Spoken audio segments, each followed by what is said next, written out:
जब तुम निर्मलता के साथ आओगे तो हम भी तुम्हारे पास उसी अनुरूप मिलेंगे जिस अनुरूप तुम मेरे पास आएगा। भगवान के साथ जैसा हम जीवन में कपट व्यवहार करेंगे, परमात्मा भी उसी अनुरूप हमारे जीवन में फल देने वाला है। हम नहीं कहते हैं। एक सेठ जी थे, बड़े कंजूस। कंजूसी की भी कोई सीमा होती है। जब कंजूसी की कोई सीमा पार कर जाए तो उसका फल और परिणाम अच्छा नहीं होता है। बोलिए प्रेम से कृष्ण भगवान की। तो सेठ जी का कोई संतान जीवन में नहीं था। अब जिसके जीवन में संतान न हो, उसके जीवन की दशा वही जान सकता है। संतान नहीं है कोई बात नहीं है। जब आत्मदेव जी भागवत की कथा आप लोगों ने सुनी होगी कि आत्मदेव जी बड़े ज्ञानी थे, बड़े विद्वान थे, लेकिन जब संत के पास गए आत्मदेव जी ने कहा कि महाराज मेरे जीवन में संतान नहीं, आप मुझे ऐसा कृपा कीजिए कि मेरे जीवन में संतान की प्राप्ति, संतान सुख की प्राप्ति हो जाए। संत जी ने कहा कि आत्मदेव जी आपके जीवन में एक जन्म क्या 7 जन्म तक आपके जीवन में संतान सुख की प्राप्ति होने वाली नहीं है। आत्मदेव जी ने कहा कि जब संतों की कृपा हो जाए तो भगवान की कृपा होने से कोई रोक नहीं सकता है। अगर आपकी कृपा हो जाए तो मेरे जीवन में संतान सुख की प्राप्ति हो जाए। संत जी ने कहा कि मैं नियम के विरुद्ध, विधाता के नियम के सिद्धांत के विरुद्ध मैं नहीं जा सकता हूं। जब आपके नसीब में है ही नहीं तो मैं दूंगा तो कहां से दूंगा? उस नियम में मैं बाधक नहीं बनूंगा। आत्मदेव जी ने कहा कि जब आप नहीं देंगे तो आपके सामने ही अपने जीवन को प्रणाम कर दो। संत जी ने लाखों समझाया कि आप इतने बड़े ज्ञानी हैं, आपको पता है कि जब संतान सुख की प्राप्ति होगी तो आपके जीवन में संकट का बादल आने लगेगा। कारण कि मोह माया प्रवेश करेगा, और जब मोह माया प्रवेश करेगा ना तो आपके जीवन की जो भक्ति है समाप्त हो जाएगी।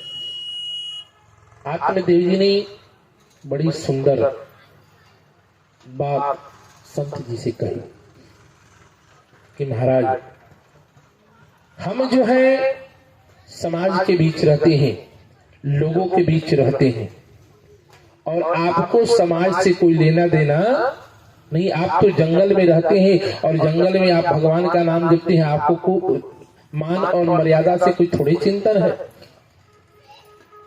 आपको मान भी दे तो वाह वाह, और अपमान भी करे तो वाह वाह। इसलिए संतों का नियम है कि कोक निंदत कोक बंदत, कोक आय लगावत चंदन, कोक डारत घोरित तक्षण।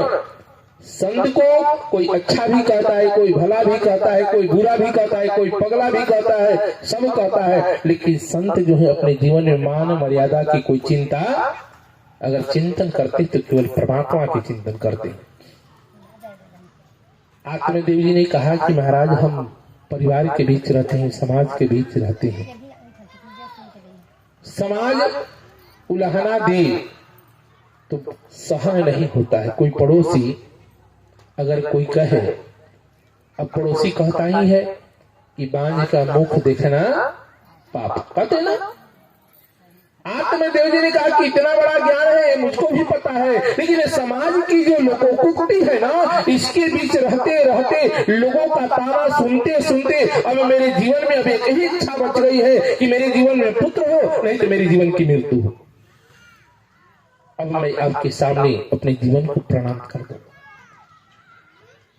सब कुछ रहते हुए भी सब कुछ नहीं है, सब कुछ रहते हुए भी मेरे जीवन में कुछ नहीं है। वही दशा सेठ जी की। सेठ जी के जीवन में सब कुछ है, लेकिन पुत्र उनके जीवन में नहीं है। किसी ने कहा कि सेठ जी अगर आपके जीवन में पुत्र की प्राप्ति चाहिए तो आप हनुमान जी के दरबार में जाइए और कुछ लेकर के जाइए, और लेकर के इसी परमात्मा के दरबार में, संत के दरबार में, अपने से बड़ों के पास कभी खाली हाथ नहीं जाना चाहिए। सेठ जी से किसी ने कहा कि हनुमान जी के मंदिर में जाओ तो कुछ लेकर के जाना, कुछ फल फूल लेकर के जाना, और जाकर के हनुमान जी से अपने जीवन की अर्जी लगाना। हनुमान जी की इतनी बड़ी कृपा है कि तेरे जीवन में कृपा कभी न कभी कर देंगे। सेठ चला, सेठ तो ऐसे भी कंजूस। सेठ ने विचार किया कि हनुमान जी के मंदिर में जब जा रहे हैं तो देखिए क्या चीज लेकर चले। अब बाजार में गया तो सेव 150 रुपए केजी, आदि 100 रुपए के पार था। तो सेठ चारों तरफ देखा कि सस्ता माल कौन है, सस्ता माल कौन है कि वही लेकर के मैं जाऊंगा। एक ठेले के दुकान पे गया, वो अमरूद बेच रहा था। अब अमरूद ठेले पे रखा था तो अमरूद का 2 दाम, एक महंगा था एक सस्ता था। तो सेठ ने सोचा कि हमको थोड़े खाना है तो हनुमान जी को चढ़ाना है, ये सस्ता माल ही हम ले लें। वो सस्ता माल ले लिया और लेकर के हनुमान जी के दरबार में गया, पुजारी को दिया कि हनुमान जी को चढ़ा दो, और अपनी अर्जी हनुमान जी के पास रख दिया कि हनुमान जी हम आपके पास आए कि हमारे जीवन में कोई संतान नहीं है, आप मेरे जीवन में ऐसा कृपा कर दीजिए कि मेरे जीवन में संतान सुख की प्राप्ति हो जाए।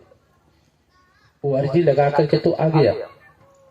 आने के बाद कुछ दिनों के बाद उसे ज्ञात हुआ कि हमारा पुत्र होने वाला है, मेरी पत्नी गर्भवती है। सेठ को खुशी का ठिकाना नहीं रहा। जब पुत्र की प्राप्ति हुई तो पुत्र की तो प्राप्ति हुई, लेकिन कैसा हुआ तो उस बालक का सर जो था पिलपिला था। क्या था? पिलपिला था। अब सेठ को बड़ी चिंता कि पुत्र भी हुआ तो पिलपिला हुआ। अब उस पुत्र को डॉक्टर के यहाँ, इससे कि जब रोग होगा तो डॉक्टर के यहाँ तो जाना ही पड़ेगा। अब अपने लड़के को डॉक्टर के यहाँ दिखाना शुरू किया। दिखाते दिखाते वर्षों बीत गए, 5-6 साल बीत गए। अब सेठ की जितनी संपत्ति थी सब डॉक्टर के घर में जाने लगा। उठा के रख दे बेटे। बोलिए प्रेम से कृष्ण भगवान की श्री राम जय जय राम, श्री राम राम, श्री राम जय राम, श्री राम। बोलिए प्रेम से कृष्ण भगवान की, हनुमंत लाल जी महाराज की। अब सेठ की जितनी संपत्ति थी लगभग 50% उनकी संपत्ति समाप्त हो गई। अब खेत बधार बेचने की नौबत, घर मकान बेचने की नौबत आ गई। अब सेठ गया हनुमान जी के पास, इसलिए हनुमान जी से अर्जी लगाया था पुत्र की प्राप्ति के लिए, और हनुमान जी की कृपा से पुत्र हुआ। फिर गया सेठ हनुमान जी के पास और जाकर के कहा कि महाराज, हमने आपसे मांगा था कि मेरे जीवन में पुत्र हो, तो पुत्र भी दिया, तो कैसा आपने दिया? तो रोगी दिया। हनुमान जी ने कहा कि इसमें हमारी क्या कसूर है? तूने जैसा दिया वैसा हमने तुझे दे दिया, जैसा तूने दिया वैसा हमने दिया। तूने सड़ा गला अमरूद ला करके हमको चढ़ाया तो मैंने वैसा ही पिलपिला अमरूद दिया, तो पिलपिला लड़का तुझे दे दिया। कहने का मतलब है कि परमात्मा के दरबार में अगर कहीं हम छल करके चलेंगे, अपने मन में कोई छल लेकर के चलेंगे, तो परमात्मा भी उससे अछूते नहीं है। ये तो हनुमान जी तो कहते हैं कि जो मोहि मारा सो मैं मारो, ताही बधे कछु दोष न हमारो, कि जो जैसा किया वैसा ही हमने किया। हमने पहले भी आपसे कहा था कि भगवान नारायण का वरद हस्त जो है वो उठा हुआ रहता है हमेशा। क्यों उठा रहता है? कि हमारे पास जिस भाव से आओगे वही भाव तुझे मिलने वाला, मैं कुछ देने वाला नहीं हूं। तू जिस भाव से हमारे दरबार में आएगा वही भाव तुझे मिलेगा। कहने का मतलब, कहने का प्रयोजन कि भगवान सबकी मनोकामना को जानती है, लेकिन बगैर मांगे परमात्मा भी देते नहीं है। ये नहीं कि रोज रोज परमात्मा से मांगे तो रोज रोज परमात्मा देंगे, ये भी बात नहीं। आज देखिए, अब लगभग आज से मंदिरों के भीड़ बढ़ना शुरू हो गया होगा, कारण कि अभी तक परीक्षा नहीं चल रही थी, अब परीक्षा बढ़ी थी, सब लोग हनुमान जी के मंदिर में जाके, हे हनुमान जी हमको परीक्षा में पास करा दीजिए। जितने भी लड़के परीक्षा दे, आज तक हनुमान जी की याद नहीं हुई, देवता का याद नहीं हुआ, लेकिन आज सबके जीवन में, जब हमारे जीवन में संकट आती है ना, तब हम परमात्मा को याद करने के लिए चलते हैं।